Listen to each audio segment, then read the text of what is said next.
So, namaste everyone. Good afternoon, good evening, and this is an evening show today. So, I normally do these shows on Saturday mornings. Welcome to your show, Manage Better.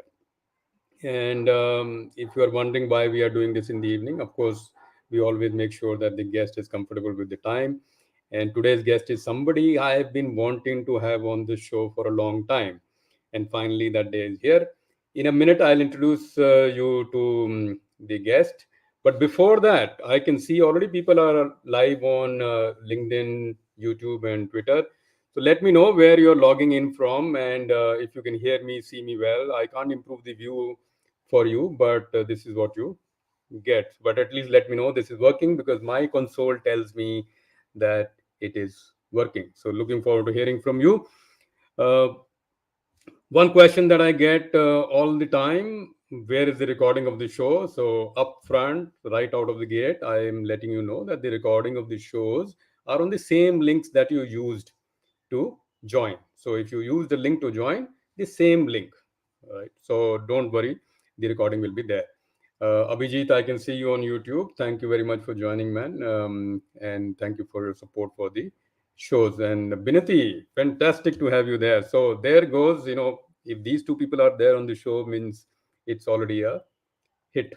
Um, we will get a little deeper into the show now. So I have been, as many of you know, I have been very keen on the topic of career shifts, transitions, and so on, because that's one of the areas which bothers a lot of people and has bothered me in the past as well as I was growing up in the ladder. I can't say I'm out of it, but I have learned how to manage myself in that space and gotten better. And along the way, I took help from a lot of coaches and people who knew better.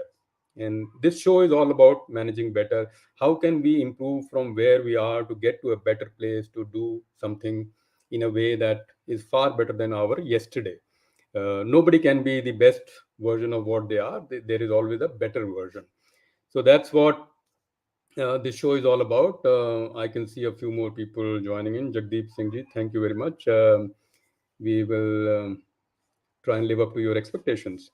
So, the coming back to the topic. So, the key topic for me always has been transitions and shifts, and this is not an easy topic, right? So, because it needs years of experience, it needs knowledge, it needs application, it needs experience of working with people to be able to develop a point of view. And today's guest is exactly that: years of experience, intellect, application experience, and actual hands on experience of helping people at senior levels become better. It's very difficult to work with senior level people because they obviously are already at a stage, they have done a lot of work and they have reached that stage. So you're bettering something that is already pretty good. So that's what we have. We have Morel Foreman from London. Thank you very much. So getting on with the show, today's guest is today, by the way, is the 40th show, even though next week's show is 39th, but that's only because it was scheduled that way. So don't think that I've forgotten my counting. I pretty well know my counting, but the scheduling was such that I just didn't want to mess up with the numbers. So today's show is 40th in this series, and of course I do the quality series, which is in its 16th episode now. So today's guest is Shweta Handa Gupta, MCC in the coaching world. People will know, has been recognized as India's number one. Right. So I don't get too many number ones. So that's why you can see why I'm smiling so much. I'm really happy that she's said yes to the show. So she's recognized as India's number one and among the global top six CEO and board level coaches. So let it sink in. Right? India's number one and global number six CEO and board level coach. She's been acknowledged for her leadership both in the for profit and non-profit sectors. Shweta is dedicated to working with business leaders from across the world to help them measurably enhance their strategic output, leadership effectiveness, and bottom line impact while facilitating timely global impact on peace, climate, and education. Quite a worthy goal. She's currently coaching the promoters of some of India's top business houses, founders, CEOs, as well as Fortune 500 business leaders worldwide. So I will bring Shweta. Namaste, Shweta, and welcome to the show. Uh, the I wanted to say the last part when you were in the show, right? So the all that I told you, friends, is of course something that you can know about Shweta when you check her profile on LinkedIn, which I strongly recommend. If you already don't follow Shweta on LinkedIn, please do so. You will be in for a lot of nuggets that come from her side.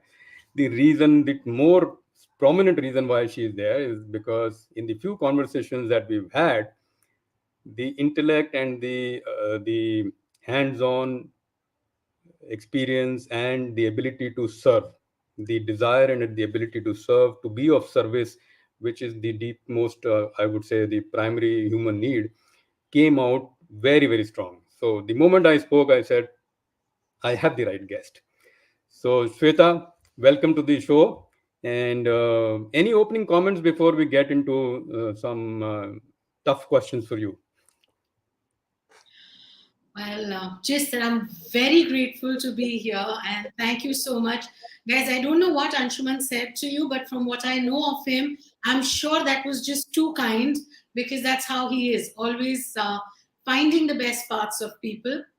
So, thank you all. I'm just so grateful to be here and have this opportunity. Thank you very much, Anshuman. Thank you also for you're a rock star on LinkedIn and all the places where you are present. I'm still learning to be, more present out there. So, thank you. I am, if I am any rock star, I'm in reflected glory because I learn from these are classes, private tuition that I get from the world's best in their fields, and I just open the classroom doors. It's like I'm learning, and everybody else who can learn along with me is welcome. So in that spirit, that's how why you are here. And today's topic, of course, Shweta, is extremely dear to both of us. You've of course practiced helping people in that space, and more recently, in the last 2 3 years, quite accidentally, I have ventured into that space where many of my team members and people who were earlier in my teams wanted to take my help, and that got me thinking that the coaching space is actually a very, very serious space, because you're not actually directly helping somebody, you're not showing directly the path, but you are helping people get to that, and that's not an easy thing. And I'm not a qualified coach, so I should shut up now because I may end up saying something which could be blasphemous in front of a master coach. So what we will do is that the format of the show, you are very familiar with, Shweta, and my audience is also very familiar. But just for the new people who've joined, we have a series of questions, some simple questions, which will explore the topic.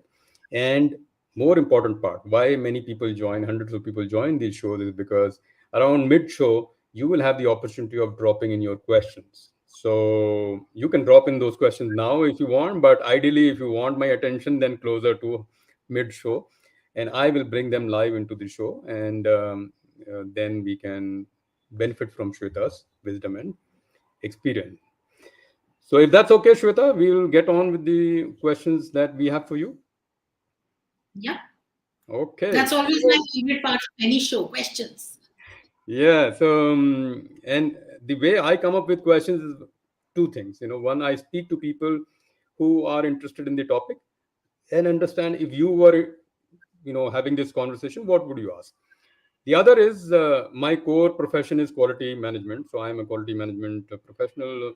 I fondly call it qualitist, because the profession needs a name, right? So we in the quality profession, everything is around symptom, cause, and solution, right? So you don't jump to solution without knowing the symptom. It's like having fever is only a symptom. There may be an infection that we need to find out what is that infection, and then you treat that infection. I believe, and till now nobody has proven me wrong, is that almost every profession is the same. If you want something to improve, you have to find the symptom, you have to diagnose the root cause or causes sometimes, and then go for the solution. So in that spirit, the first question, of course, then you can already guess, is that if people are struggling in mid career or middle management, and middle management is a very elastic band. It is like maybe 25 years for some people, maybe their whole career after first few years is middle management. But everybody wants to get to senior management, the aspiration is there, and not many do. Right? So what are these symptoms? Some feel stuck, right? Some feel stuck, some feel unable to go. Whatever they do, they can't make it to the next layer. So according to you, based on your experience, what are these symptoms the that you can say illustrate this feeling of stuck in middle management? So over to you. Interesting question. How do we know we're stuck? But from the very middle management perspective, the first thought, and I've been there, Anshuman, trust me, we've all been there, I think. That's why I call it the middle is very large, and we've all been I'm there at still some there. I'm still there in many point. ways. Which, this answer actually opens up a very important point of view on the definition of middle management is also very flexible. What feels like middle management to some, maybe somebody else's. So there's lower middle, there's higher middle, there's middle, but we're not getting into any of that. I think one of the symptoms is if you're more qualified and more experienced than what is needed for what you're doing at that time. That could be one symptom that you're stuck somewhere from where you need to grow. I mean, just ask yourself, if I needed to hire someone to do my job, or if the organization was hiring, what would they need? So if you're seriously overqualified or seriously overexperienced for the job that you're doing, as a very blank, measure, that's one thing to look at. Feeling stuck is the word that Anshuman used. You will know. You start feeling that sense of stagnation. It's been a few years, you feel like you're not growing, right? So with feeling stuck, I think that's a very individual experience. With some of us, it's feeling like that we're stagnating, feeling like we're not growing. It's, when the only thing you're looking for is the salary at the end of the month, nothing else in the job. So like I said, that's a very individual experience that it's when you feel when you wake up and you feel like I need to be doing something more than this. I think Right. those are just some of the triggers. And I would invite you to explore each one of them and ask yourself, what is making me feel this way? What is it that I need from my career, from my life, that I'm not getting right now? Because it may be the top management position or it may be something else. So explore your feelings and try to figure out what's taking you there. No, absolutely. I think so. The first point that you shared is the people I speak to, Shweta. I also see this and note this point that uh, firstly, people have including all of us, myself included, all of us have very enhanced view of what our contribution to the company is. The truthfulness that should be there is hardly there. So we have a very elevated, enhanced view of our importance in the scheme of things, and very often the reality is not there. So I have tried to coach people in trying to understand, like you said, ask yourself this question: why are you feeling stuck? Are you actually stuck? I know this morning only I had a conversation where the person is doing fantastically well. In his own words, he said that I am considered the master in this area and everything. I said, what you are explaining may be the dream job for somebody else, and you are feeling stuck. So, first symptom, of course, is that you may not be stuck. Uh, so, get that negative feeling out that you are stuck.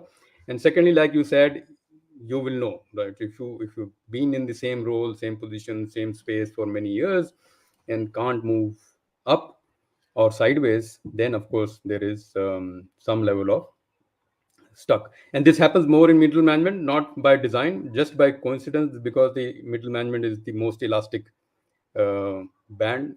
After first 5 years, everybody's in middle management in many ways. So that first question out of our way, Shweta. So like I said, in the symptom and then the cause. So my next question, of course, is that why do most people find themselves stuck or taking longer in middle management than they want to? What are the causes? So we discussed the symptom. What are the causes in your experience and in the multiple research programs that you manage? What do you find are the causes?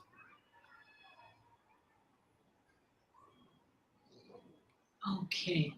I think there's more than one cause, but the very obvious one, I'll start with a little incident that happened. Just a couple of Sure. years ago, I happened to be coaching two people at the same time, right? And it just so happened that a position in their function, the country head position in their function opened up. And guess what? I was coaching two people who were both vying for the same position. So that was a very interesting place to be. Fortunately, they both trusted me enough to continue with me as their coach, but I was literally helping two people try for the same position. And it just so happened, Anshuman, that at that same time, I also managed to have a conversation with their boss, the person who was moving up and vacating the position these people were trying for. And guess what his biggest challenge was? As a coach, I always ask people, well, what is your biggest challenge currently or your biggest goal currently? And if you could guess, his biggest challenge was, Shweta, I have a lot of very capable people, very senior people in my team, but there are only very few positions at the next level. Who should I bring up? It's very difficult for me to choose. They're all Hmm. equally very talented. So I think the number one reason why we end up getting stuck sometimes in middle management is because organizations are still built like this summer. As you go up, there are fewer positions in senior management. The Yeah. second is there's a particular point in your career where you grow by virtue of whatever work you've done. Beyond the point, there is what I call a business case has to be required for your next promotion. What is the business case for the organization to now have another person at a senior level, at a higher salary, at a greater level of responsibility? So the number one thing for us to keep in mind is that there are fewer positions in senior management. The second is, I think, the functional and technical skills that take us to a certain point in our career, sometimes even to a functional head point. They're not enough beyond that. There is a drastic shift in the kind of thinking and the kind of skills you may need to be part of a senior management role. Now, have you already invested in building those skills? Right? Some examples of those skills are, for example, having an expanded point of view, not just having expertise in your own function, but having a very good understanding of what drives other functions. What do they need to succeed? The other, I mean, one sentence that a lot of people love to share with me is, Shweta, I'm really bad with numbers. I'm like, okay, good. You stay with that belief. I guarantee you're not never becoming a CEO. Because honestly, at some point, you will have to handle a PNL. You will have to handle a profit and loss statement. You will have to understand the balance sheet of the organization. You will have to understand where the revenue comes from, how things work. Right? So if you see yourself as a person who's not comfortable with numbers, I suggest you revisit that belief right now. Figure out what makes you feel that way. Figure out how you could start changing it now. Because at some point, you're going to have to get comfortable with numbers, Absolutely. right? So this is just one example. But yeah, so we were listing reasons. One is that the kind of skills that you need beyond a certain level shift drastically. A lot of those skills are about, for example, working with numbers, inspiring people, being willing to let go of things, right? Being more of a direction provider than a doer. These are just some examples. So, the technical and functional skills that we have been rewarded for throughout our careers suddenly become less useful. Hmm. So that's one very important thing in mind. And definitely expanded expertise and expanded point of view in the organization, right?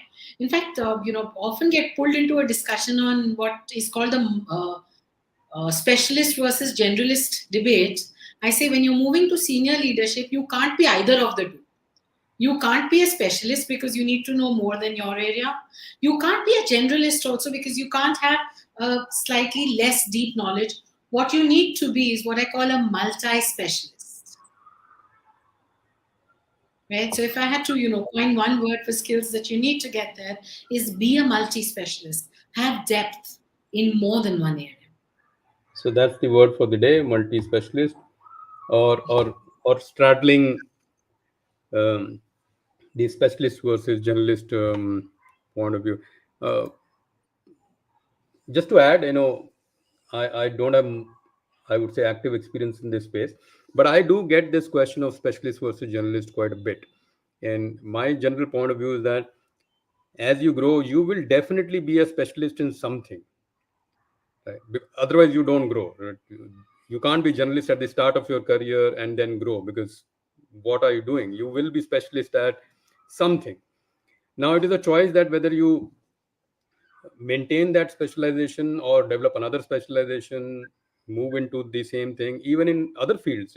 Why corporate careers? If you see medicine or teaching or any other field which where continued professional demonstration is important, you will find that people have to maintain that specialist nature, uh, and then expand. So it is like a T. You are a specialist, but you have to start, like, expanded point of view, you have to start expanding if you have aspirations of taking other roles. If you don't have aspirations of taking other roles, then obviously you can keep going in that specialist route. So I have some I think some comments already. Himanshu has an interesting playing match with cool and focused mind is the only solution. Thank you, Himanshu. Hemant has a interesting comment. Most people have little clue as what exactly their boss's boss actually do during their workday, and surprisingly, that doesn't bother them. They still aim to be there and no idea of what is exactly being done there. Thank you, Hemant. Fantastic point. This is what I, couple of years ago, I was invited to address a gathering of new promotees, so people who just become managers. And my opening comment was that now that you've been promoted, you can't blame anyone else now. So it's the same thing, that you can't now, blame your manager or manager's manager, because you've been promoted now. So now what? Now is the real crux that you face. Okay, some questions have also come in, Shweta, but we will take the questions a little later in the show. There are quite a few questions coming in. So we'll take these questions later a little bit. Okay, moving on. You there with us, Shweta? Your video froze a little bit. I'm right Yeah, here. okay. Yeah. For a moment, your video froze, and I got a little jitters that is the internet working up. Okay, so the crux of the area, of course, that these are some of the causes, right? So, and there can be more causes, of course, and we have some questions coming up once more.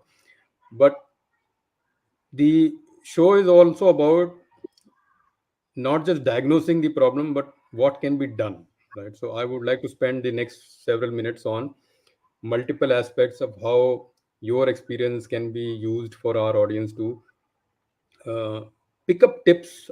I hate tips and tricks, but at least some hows, right? So they should be able to go back and say, okay, these are the three things I picked up, and I will try and do one of them or two of them or maybe all of them after today. So we diagnosed the symptom, we looked at the symptom, we looked at some causes, and we also considered the option that it may not be that bad. And couple of comments from the audience, but particularly from Hemant, added that while we aspire to be taking our boss's boss position, but we never invest any time in understanding what he or she might be doing, right? And I've had this experience growing up in corporate careers where um, almost like everybody else, I used to have those conversations that what is he even doing? Why is the company paying him so much? And eventually after some years, I got to those positions, and then I realized why the company was paying those positions higher. So, but in my case, it was accidental, and I was able to get to those positions. But accidents don't happen all the time. So, the summarized question, therefore, for you is that now that we understand a little bit more about the cause, what are the few things you would recommend that people can do to accelerate this movement from middle to senior management? Okay. Now, to start with, once again, you've already, I think, and this is always true, you know the answers, you've already shared some of them. One was what I think Anshuman very wisely said about, yes, don't lose your specialist identity, but always have an expanded appreciation of what others do, what their contribution is, how they're also, part of the same system. And including what Hemant said, that try to understand what is happening at the levels you aspire to. What is the job of, say, I'm going to go with the easy, obvious one, CEO, right? What do they do in a day? Right? What are the skills? And which also brings me back to what could you do to get there? I think the first place is it's where you start from is very important. So having an intentional approach to creating growth in your, to creating that shift, that growth, is to understand what is your real goal. It actually, again, to tell you an interesting story, it recently happened that somebody was very happy, very satisfied with what they were. They thought they were doing well, but then somebody they considered a peer suddenly got a globally a very senior role that nobody could have imagined. Now suddenly this player person hated where they were, and they felt they were very unsuccessful. And when we asked them that, what happened? You were very happy like day before yesterday. Now you're like, I'm failed. My career is useless. Why? Well, so and so has just got that. Right? The reason why I gave this example to you is when we start from a place of negativity that reflects in our actions and that actually curtails our growth. So you have to also think about how does the next growth or the top management position you're creating fit in with your life plan? What financial, intellectual, life design, what personal goals does it help you achieve? Have a specific goal for yourself. That really helps. Right. So that's part one. The other very important and practical thing that I invite people to do is actually look back at your experience in all these years, not just from a resume perspective. I was here from this date to this date and I did this. But what more did you learn? What skills have you developed along the way? And which of those skills are going to be useful or relevant to that role that you're targeting? So try to identify the next level skills that you may already be demonstrating. It's a tedious process, but I sometimes invite the people that I work with to literally list down every role that they have held in their careers and write down against that what are the specific skills that they built at that point. What are these specific challenges that they overcame? What are some of the things that other people recognized them for during that time? What were they appreciated for? And try to discover patterns of things that you were naturally good at. At the same time, also try to map what are the roles that you're targeting. What are the skills that will be appreciated for that role? What are the skills your organization is looking for? And start operating at that level. When I talk to people who are already in very senior roles, I mean, there are some qualities I see in common. One is that they've usually worked with more expanded portfolios in their middle management or senior middle management days. They have a capacity for original thinking, which really helps, and you can develop that capacity. They're typically already operating at the next level before they got the promotion. Or before they got the growth, they're trying to operate from that level. They're doing more than the initial portfolio of the job was. And the fourth is how they deal with self-doubt. We'll talk about that if we have time later in this. I mean, again, I think examples always have more. There was a CFO I coached, for example, had been trying for the CEO position and not getting it. And this is a pattern I've seen with a few CFOs that I work with. Now, the skills that helped him become an excellent CFO were being able to notice what could go wrong before it did, being very diligent, being very conservative and balanced and conservative in his approach. And whenever he spoke about himself, those are the qualities that he would highlight. Now, what the organization was looking for in a CEO was a high risk taking ability, possibility thinking, being able to imagine, a completely new shift to things. And this person kept on highlighting his strength as a conservative approach, which is not bad. And it's not as if he had never demonstrated possibility thinking. It's just that he was not talking about that. Which is why, taking a structured approach is about listing down the things you've done, is about being needed, is also talking about yourself and thinking about yourself in terms of those skills. Don't think about yourself based on where you are. And a lot of us, it starts with our negative thought process about ourselves. Figure out what you need to really feel like you're ready for that and start creating that narrative about yourself. Kind of sets you up like nothing else does. No, that's really deep, Shweta.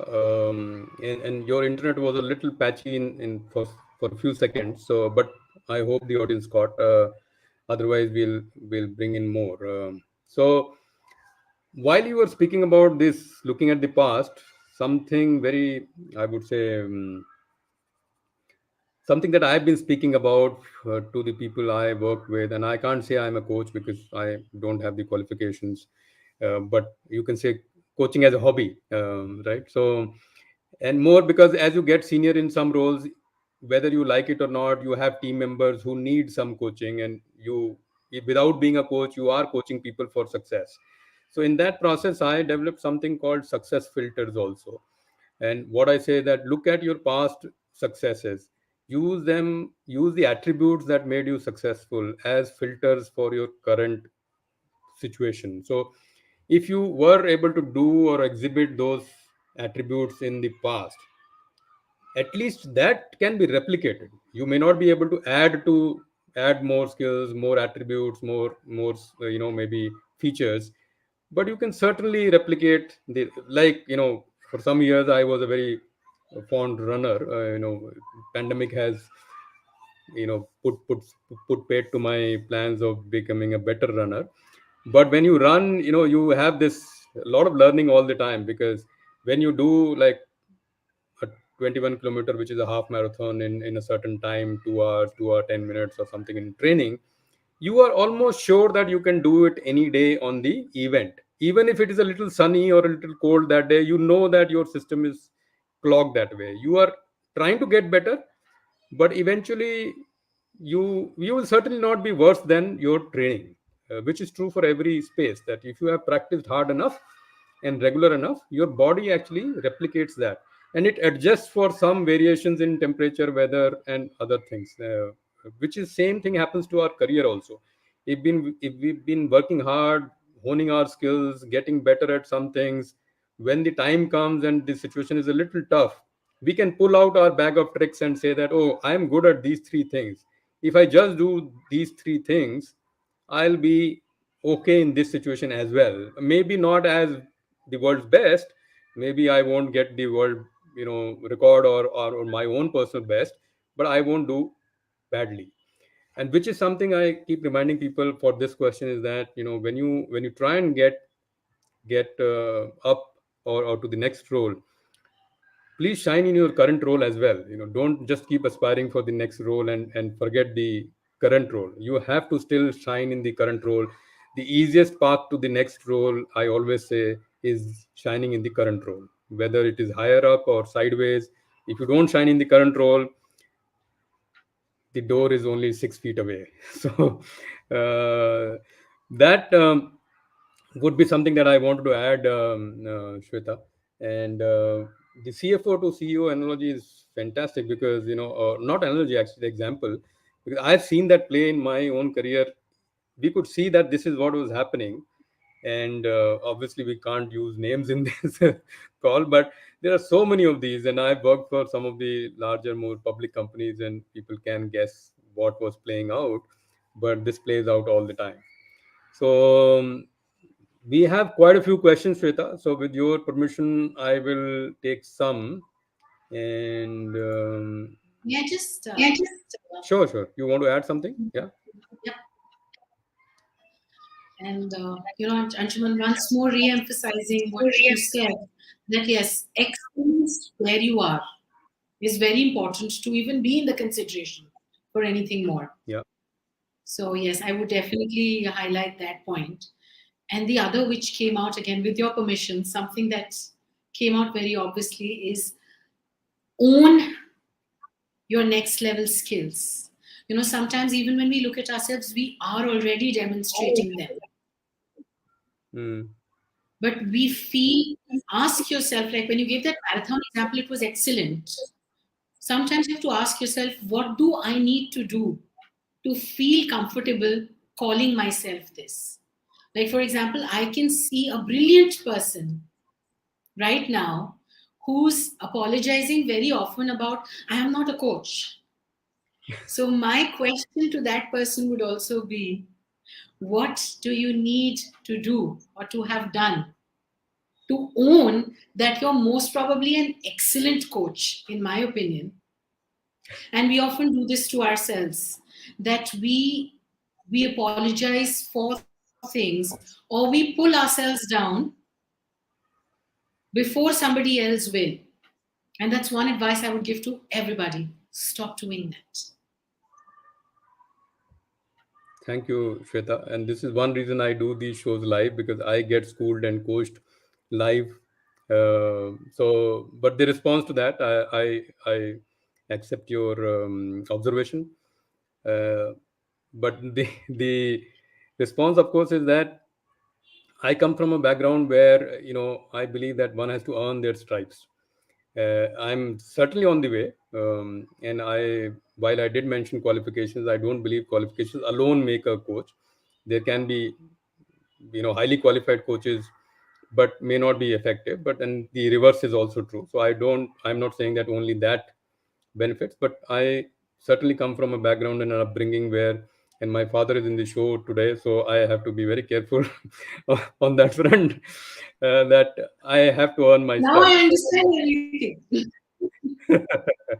So, but yeah, the on my stripes thing is very deeply rooted in my psyche, and and And in our culture, I think. yeah, maybe in culture as well, and in how we are brought up, and we do want to work hard to get to be able to say. But accept your observation and feedback live on this show, and you'll certainly find me a little bit more assertive on this topic. So, back to the questions. This was tough, man. This, nobody bargained for this. Okay, Tarun Kohli, a regular on the show. He's in a, you can say, small and medium scale industry level, and he coaches people in that space. So I think with that context, if we see his question, that may be a little easier. And he does conduct several training classes on this space. So he comes from a place where he knows a little bit, right? So let's take that question that way. Any suggestions how those in senior management leadership roles should handle stress or burnout at that level? So obviously he's seen a few. We all have seen. Anything on this? So, like we discussed, we're both not in the tips game. I'm sure there are enough on. For me, Tarun, and it always starts with understanding where your stress and when your burnout is coming from. So, the number one advice, even though it's a little cliched here, is work with a coach. Mm, But in the absence of that, how could you work with yourself? Is again to understand what is coming in the way, right? To understand what is creating that. What do you need that you're not giving yourself at that point of time? Or what are your expectations? What are the constraints that you're not embracing at that point in your life? I could go on, but most of my suggestions will be questions to ask yourself, to figure out what is at the core. Because again, there are, we find enough stress relief tips on Google. My favorite ones obviously are getting enough sleep,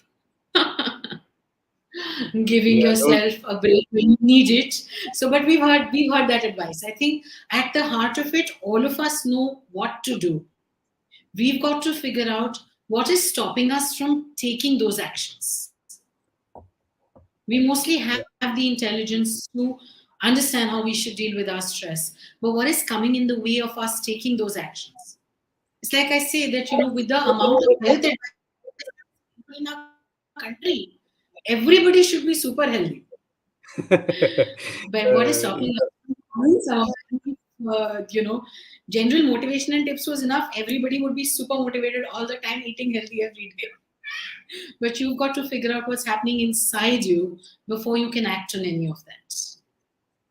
no, really well said. And Tarun, I hope you got some inputs to your answer. And like a coach, good coach, we can only, and Shweta can only show you the path. Eventually, all of us have to walk that path. I will add a little bit to this, Shweta. The the analogy I use in these situations is quitting smoking, right? So quitting smoking is so easy that many people do it many times, and the the core, of course, is that everybody, like you said, everybody knows smoking is not good for health, and we should be able to quit. And what are the steps 1, 2, 3? Everybody knows that, but it doesn't happen, And while this is a slightly negative and stark example, I hope it drives home the point that working on your skills, working on your areas of improvement is exactly the same.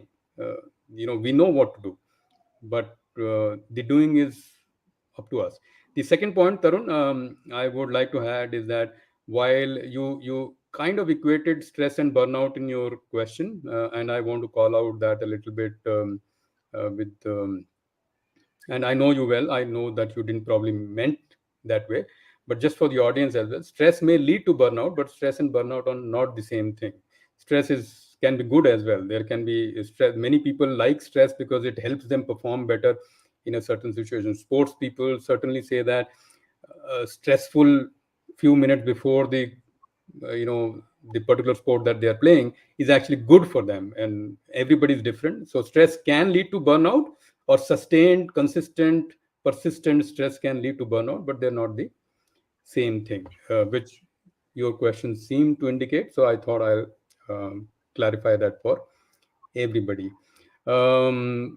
Taking one more question, and then I have one major question for you again, Shweta. But Anand Vaishampayan is a early career coach and helps, I would say, job seekers in the early stage of their career to further their career in terms of upscaling and job coaching. And those who are in the show, if you don't follow Anand, you should. He was on this show a few weeks ago, so he's an alumni of this show, we can say in that way. So, question for you: what what should one not do or avoid to enable the acceleration from mid to top management? So this is the other side. We discuss what should we do, but what should we not do to accelerate the movement from mid to senior?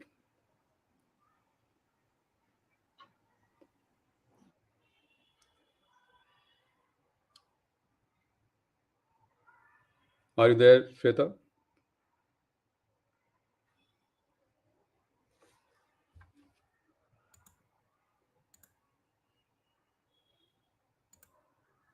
Shweta, did we lose you?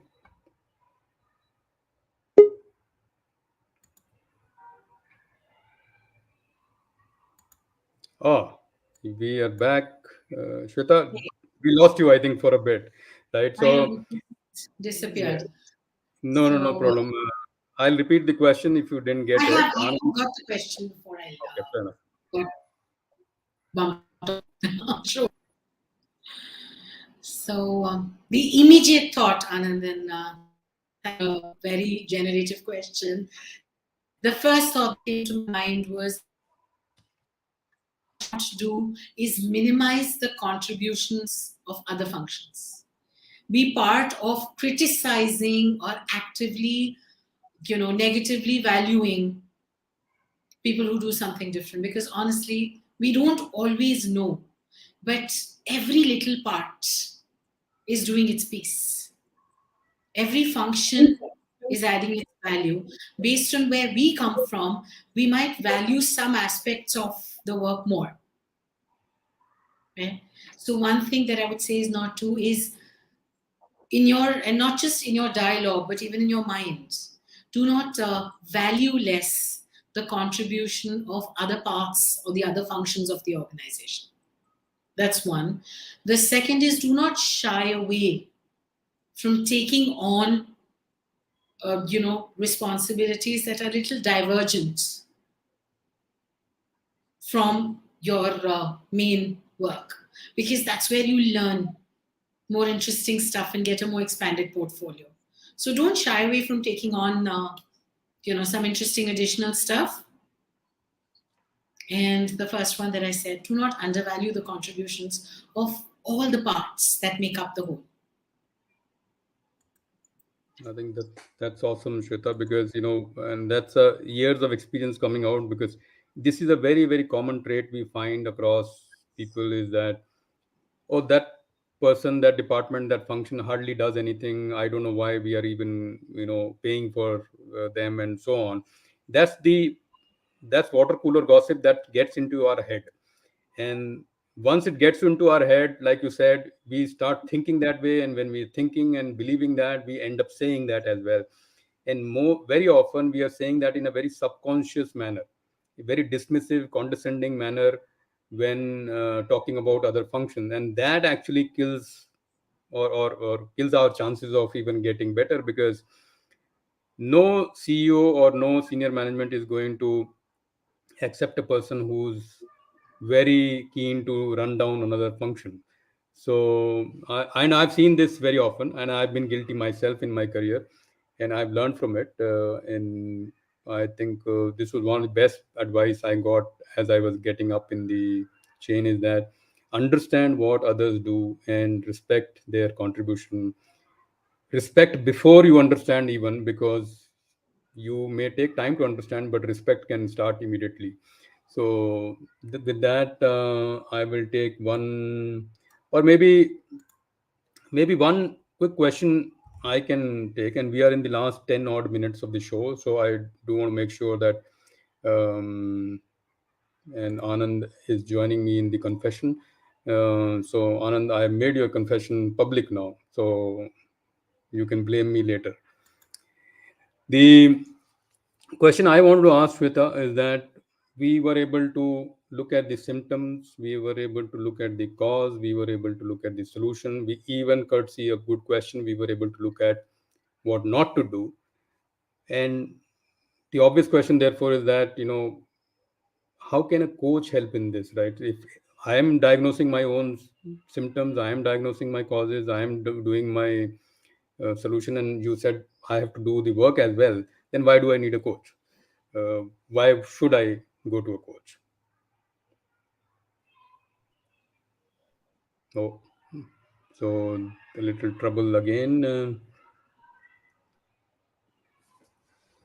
So guys, we'll have Shweta quickly back. She did mention that I there seem to is have some. lost Anshuman. I don't No, know if the rest we have your audio, just Shweta. wait. We have your audio.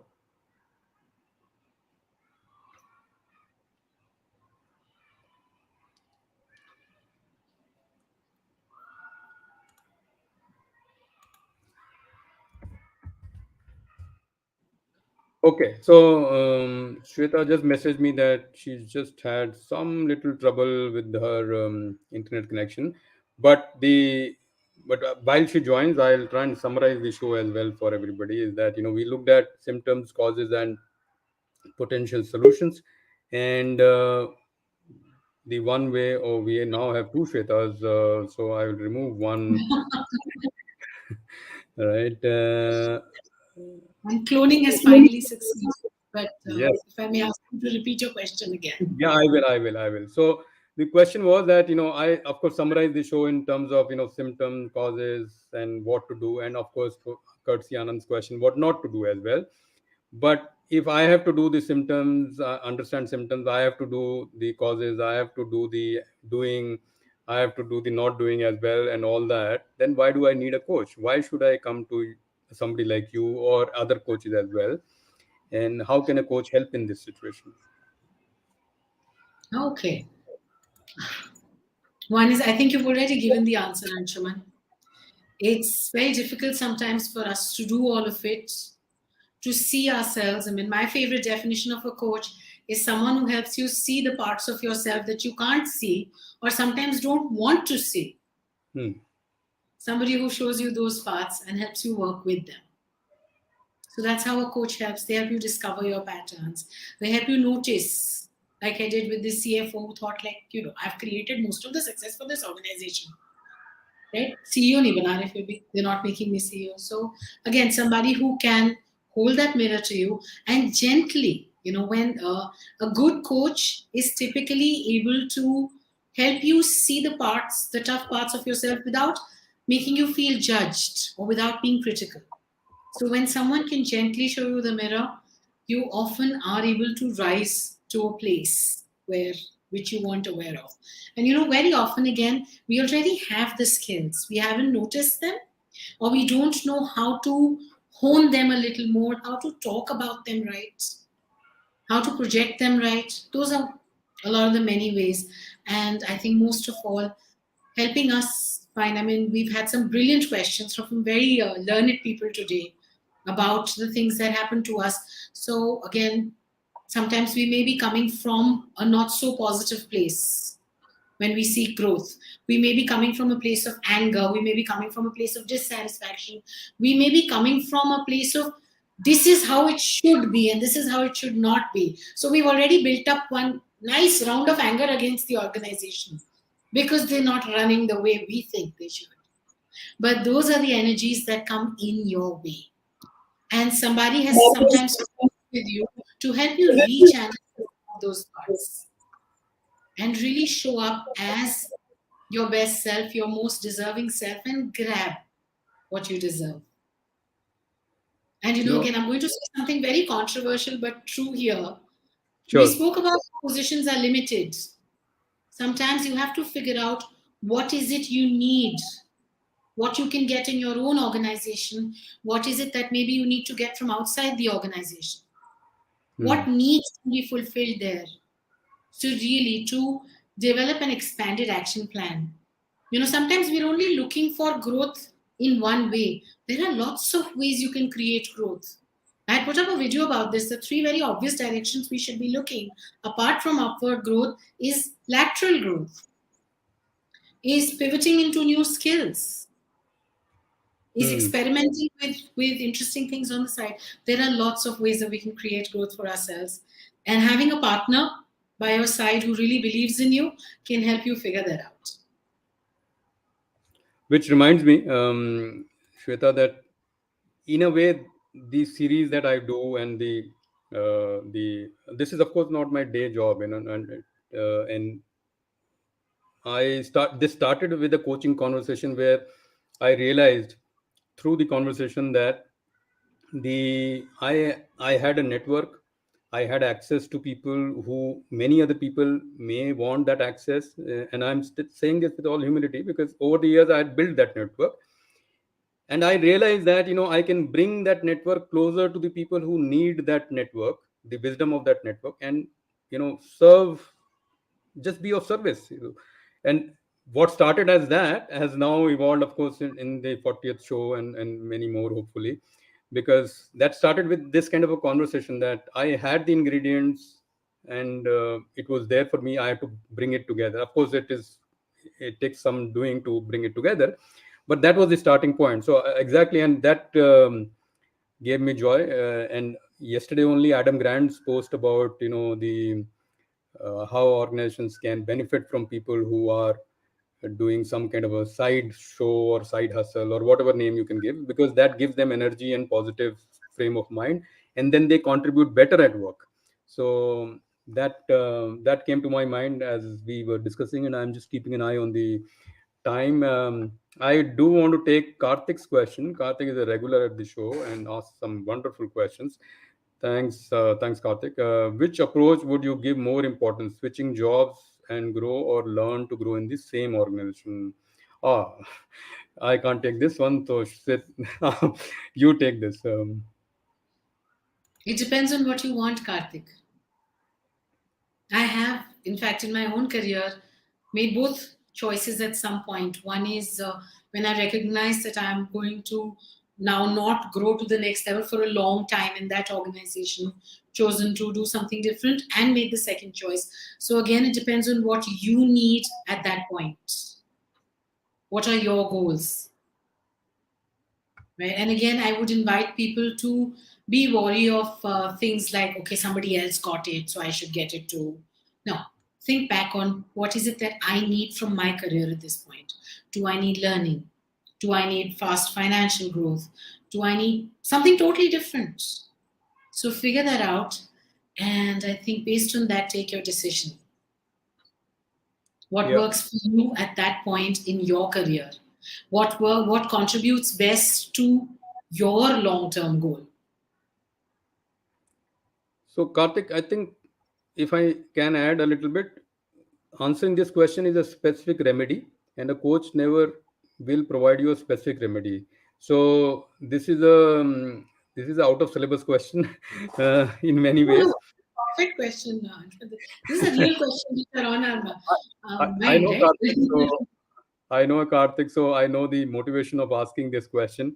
But I just wanted to add that, obviously the answer can be very specific, but just going back to the previous question, Shweta, the a coach can help a person understand the situation, perspectives, and then help him or her arrive at the decision which is best for them. And if I may Moral, sure, one quickly one point to that very powerful question that Karthik asked. Some of the things that you may have to learn to grow in the same organization, you would also have to learn to grow in any organization. correct, Like for example, a lot of people talk about how you build relationships with senior management, how you add contribution at the next level, how you expand your thinking of functions. Those skills are required for growing anywhere. So first ask yourself whether you have those skills. We've built those skills. totally. So, Karthik, I hope you had the answer. I was quickly sneaking in Morel's question. He's asked two questions, and I didn't want to miss. Um, so, Morel is asking what model of promotion would make the world a better place, and the earlier questions was around service and purpose as well. So, obviously, he's coming from that space. Any views on this, Shweta? This is such a deep question. I think I want to do another whole show on this one. And again, building a shared goal in an organization to make the world a better place, I think would be an important, very important place to start. And won't we all love that? But I think most of all, as a leader, and I come at this question as a leader, for me to know, to feel the needs of, even all of my team members, because all of our needs are very unique, and how best I can contribute to creating growth for them in their own unique way would be the best model. And if I had to really, I don't know about creating models in the short term, but yes, a question that we could always ask ourselves is how does this contribute to something more than me? How does this allow me to contribute to something more than me in the organization, on the organization? If all of us could start from that place, if all of us could seek that in the next growth that we seek, is that it should be something that will allow me not just to create growth in my life, but also contribute to making the world a better place, we might actually be creating a lot of collective growth. Yeah, and a little conscious of the time that we have left now, hardly a minute. I think moral the and I may be mispronouncing your name. Apologies for that. But the legacy part is extremely important. So, any model for promotion which allows us to leave a legacy that we can be proud of if we looked back or had the opportunity to look back, that is, I would think, the most, major driving force that I would.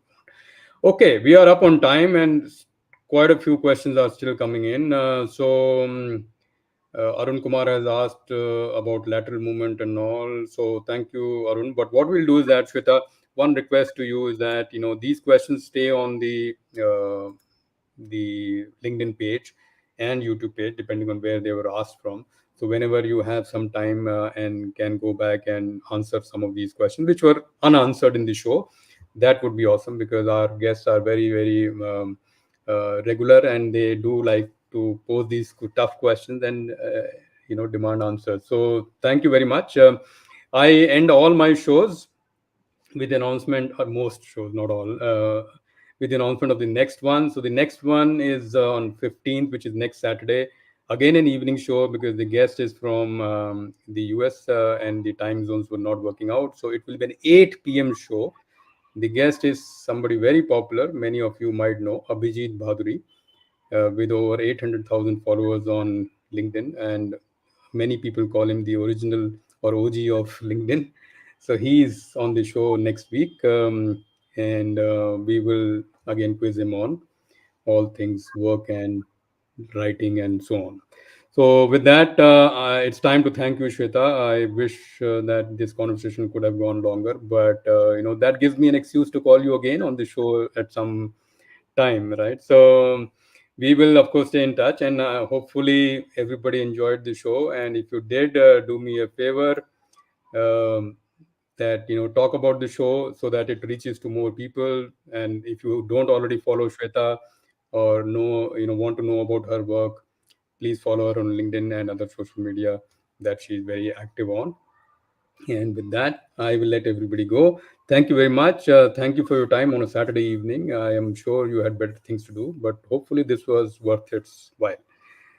With that, bye bye, and thank you, Shweta. Bye bye. Thank you for having me.